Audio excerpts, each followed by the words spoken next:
Jackie, and I am here with the gentleman of Her Leather Jacket. How are we doing today? Fantastic. Good, wonderful. Awesome. So last week you released your new single, Death Train. Who or what inspired the lyrics for that track? I think it was we kind of had an idea, and we kind of went down this path of, the feeling of being misunderstood, and kind of in a collective way, no matter sort of what we're going through, we all kind of end up in the same place at the end. So we wanted to make it. I think we made it fun, but it obviously is a bit of a dark subject matter. But Yeah.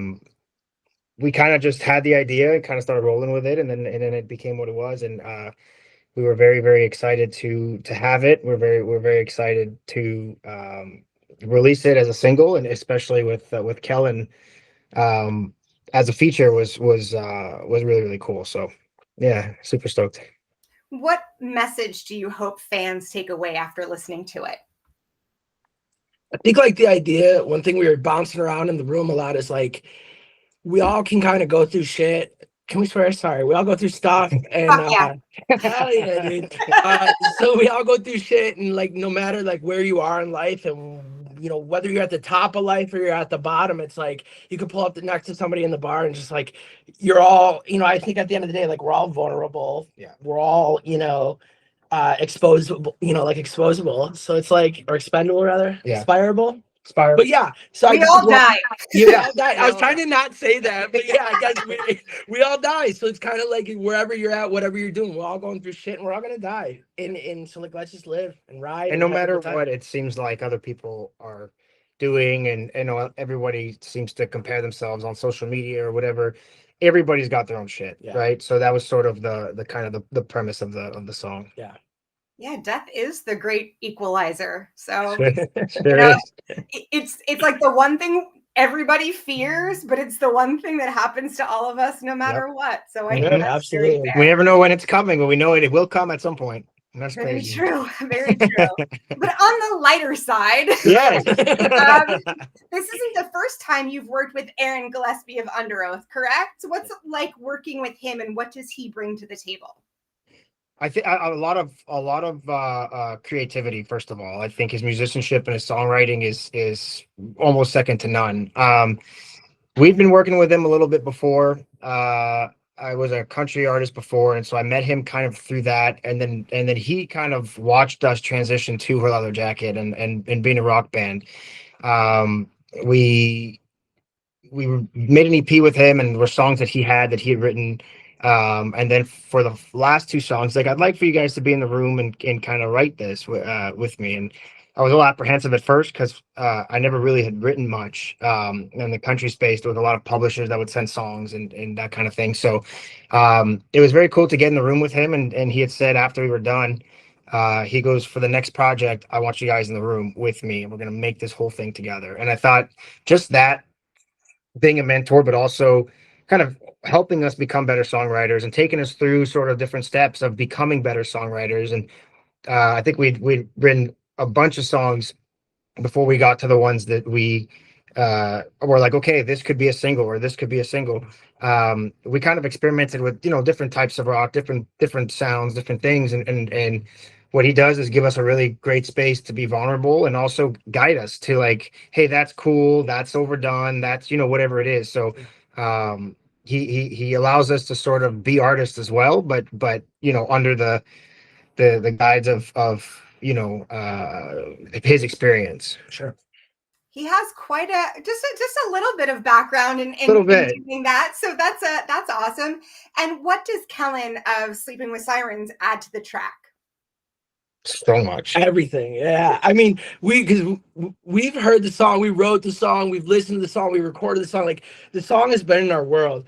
And then when the idea came to get somebody on, and it was Kellin, and when we first heard back, like, just what was sent over, I mean, we all jaw dropped, and it was just like, no way. It just adds so much. He's incredible. It's absolutely incredible. So it's like, I've been a Sleeping with Sirens fan for quite a few years now, and that when his name came up, and that's another thing. Aaron's got a great ear for who, if we wanted a feature, who would fit on a song, and really his ability to text them and be like, hey, I'm sending you a song. Would you do it? And then for Kellin to send back, the amount that he put into that song was really cool. I mean, it meant a lot to us, but and he could have just done the verse chorus and kind of left it, but he put so much into that song for us, and that was really, really appreciated. Yeah. Whatever you do, if you get to work with Kellin again, do not ask him to beatbox. Okay. Gotcha. Okay. All right, cool. No. Have you asked him to beatbox? Those who know exactly what I'm talking about. Okay. A long time ago, there was a video that went viral of him beatboxing. And I've seen it. I have seen it. Now that you say it, I absolutely saw it, and it was like an acoustic thing, I think, and it was like filling space. That's really funny. Yeah, don't or ask him, but at your own risk. Maybe you're a little closer, you can get away with it. So you've got Aaron from Underoath. You've got Kellin from Sleeping with Sirens. I've picked up all those names you've dropped. How do you benefit from collaborating with these kind of giants from the scene?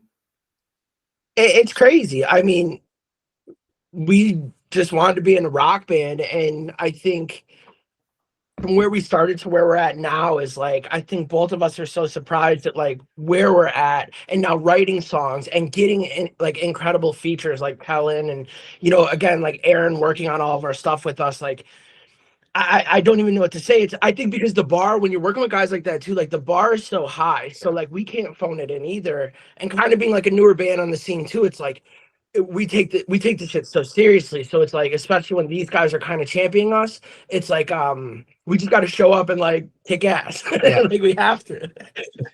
There's no question. Yeah. It's like going they and hold your feet to the fire in the best way possible. Yeah, absolutely. Absolutely. So how does Death Train sort of highlight how your sound has evolved since the house that Chaos built? I think there's a lot of really cool things. First of all, I think we're, as we move forward, we'll be writing every song, unlike the House of Chaos built. I think, there was a lot of things I liked. There's a lot of things Wes liked. We come from very similar, but also very different musical backgrounds to some degree, right? And so finally getting like, there was some push and pull at some times about like, hey, this direction or this, and we had written a handful of songs and we're like, I think we're starting to get it as bandmates, as musicians, as writers. I think we're starting to kind of find our space and kind of let's walk through this door here and let's squeeze everything we can out of here. And so I think, like I said, like Aaron he can play with so many different types of sounds and ideas and things like that. So it really helps mold like, hey, I don't know what about these couple of songs we really like, but there's something in here that we love and we want to kind of pursue if we were to do, a project of whether it be an EP or an album or whatever it is. This is the kind of, I think we're both on the same page that this is really cool and this is sort of where we're both at right now musically and songwriting wise. So I think a song like Death Train really is just the start of a bunch of new stuff that we get to do and have a lot of fun doing. Yeah, like we landed in a really cool spot too, where it's like, it's not only like lyrically or song ideas or titles or whatever, but it's like I can go, which in the beginning I was a little, hesitant, but now because we work so close together, I can go, yo, Aaron, second verse, let's do this. I want to drop this, just drums, whatever. And then he'll go, nice, I like it. Or he'll go, let's try it. Or he'll go, oh, that slaps. So like, it's just cool to also be able to go, hey, would this work here? Would this part, would a breakdown work here? Whatever. And I think having, even us in the creativity to just like make it happen. And also like feeling like we can go to Aaron and go, hey, we want to do this, rather than just go like, oh yeah, whatever you say. It's like, we're kind of bringing a lot more too. Yeah. So I think that's really cool, especially in this new like kind of batch of music we're working on and putting out and stuff. Yeah. Well, you teased it a little bit. So when can fans expect more new music?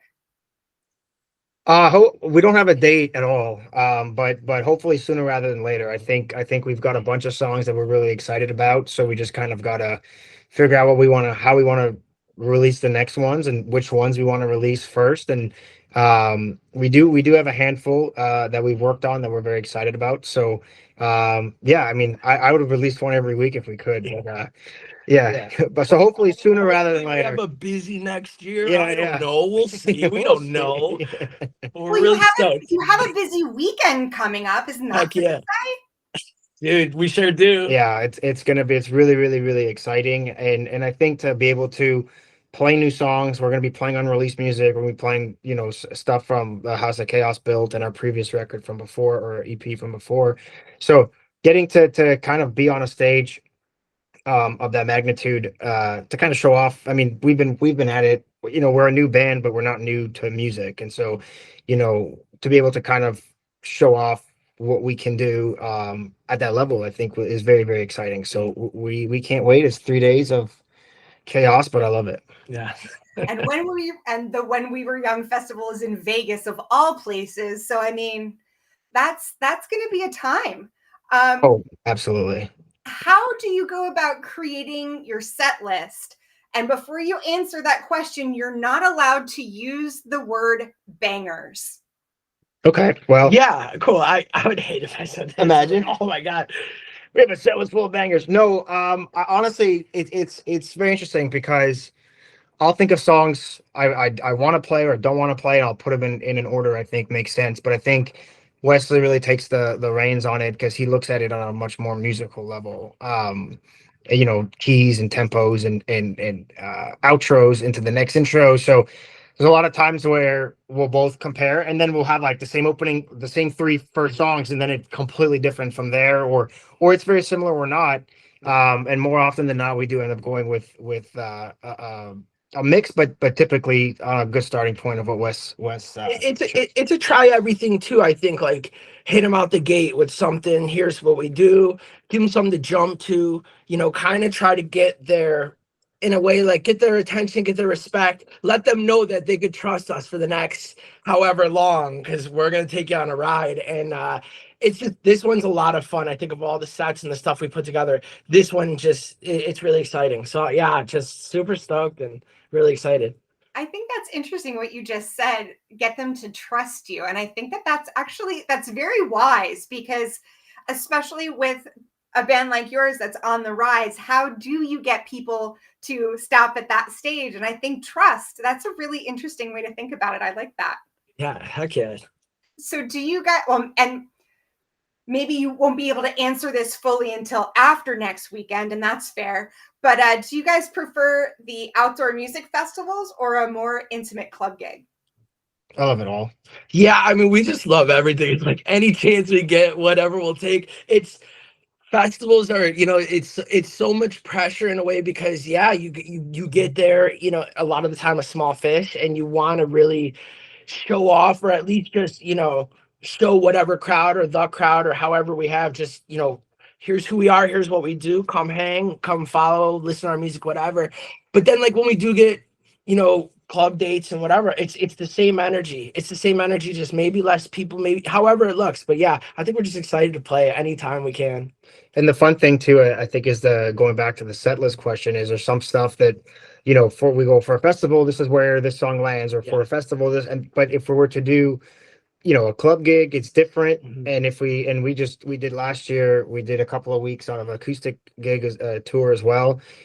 So it presents different challenges, and kind of, we can do the same thing over and over, but that'd be kind of boring, right? So it kind of gives us creativity to have fun with different songs, and maybe songs, we play songs acoustically that maybe wouldn't play at a festival, so it opened, it's different challenges that is all fun to deal with. So I love it all. Yeah. So what's up next for you after the When We Were Young Fest? We're playing in Austin. We're opening up for the Used shortly after, so we're very excited for that. And then yeah, like Wesley said, hopefully new music, and hopefully a busy 2026, of course. Well, here's to that. Stay tuned for much more from Her Leather Jacket. This is Jackie. Thanks to In the Key of Change and Chorus FM. Thank you so much, guys. Appreciate it.